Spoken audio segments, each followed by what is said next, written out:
சிவகங்கை மாவட்டம் 1/1/2026ஆம் தேதியன்று 18 வயது பூர்த்தியாக உள்ள கல்லூரி மாணவ மாணவியர்கள் தங்களது பெயர்களை வாக்காளர் பட்டியலில் சேர்ப்பதற்கு உரிய ஆவணங்களுடன் சம்பந்தப்பட்ட அலுவலகங்களிலோ அல்லது voters.eci.gov.in என்ற இணையதளம் வாயிலாகவோ படிவம் 6இல் விண்ணப்பிக்கலாம். மாவட்ட தேர்தல் அலுவலரான மாவட்ட ஆட்சித்தலைவர் திருமதி க. பொற்கொடி அவர்கள் தகவல்.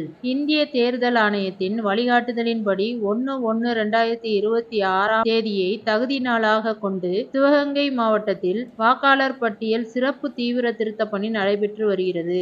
அந்த வகையில் வாக்காளர் சிறப்பு தீவிர திருத்த பணி தொடர்பாக கணக்கெடுப்பு படிவங்கள் சம்பந்தப்பட்ட வாக்குச்சாவடி நிலைய அலுவலர்களால் வாக்காளர்களுக்கு விநியோகம் செய்யப்பட்டு பூர்த்தி செய்யப்பட்ட படிவங்கள் திரும்ப பெறப்பட்டு PLO செயலியில் பதிவேற்றம் செய்யப்பட்டு வருகின்றன.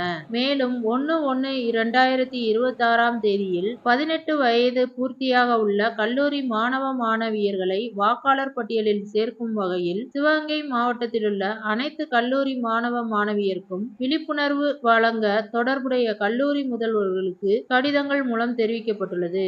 எனவே 1/1/2026ஆம் தேதி அன்று 18 வயது பூர்த்தியாக உள்ள மாணவ மாணவியர்கள் அந்தந்த வட்டாட்சியர் அலுவலகங்களிலிருந்து படிவம் 6 மற்றும் உறுதிமொழி விண்ணப்பம் ஆகியவைகளை பெற்று தேர்தல் ஆணையம் அனுமதித்துள்ள 13 ஆவணங்களில் தனது ஆவணம், தனது பெற்றோர் இருவரது ஆவணம் ஆகியவற்றையும் அளித்து சம்பந்தப்பட்ட வாக்காளர் பதிவு அலுவலகங்களிலோ அல்லது வட்டாட்சியர், மாநகராட்சி, நகராட்சி அலுவலகங்களில் தேர்தல் பிரிவுகளிலோ அளிக்கலாம். அல்லது voters.eci.gov.in என்ற இணையதளம் மூலமாகவும் படிவம் 6இல் விண்ணப்பிக்கலாம். 2026ஆம் ஆண்டு ஏப்ரல் 1, ஜூலை 1 மற்றும் அக்டோபர் 1 ஆகிய தேதிகளில் 18 வயதை பூர்த்தி செய்ய உள்ள மாணவ மாணவியர் மற்றும் இதர பிரிவினர் முன்னதாக விண்ணப்ப படிவங்களை வழங்கலாம். இவ்வாறான வகை பிரிவினருக்கு அந்தந்த காலங்களில் 18 வயது பூர்த்தியானவுடன் அவர்களது பெயர்கள் வாக்காளர் பட்டியலில் சேர்க்கப்படும் என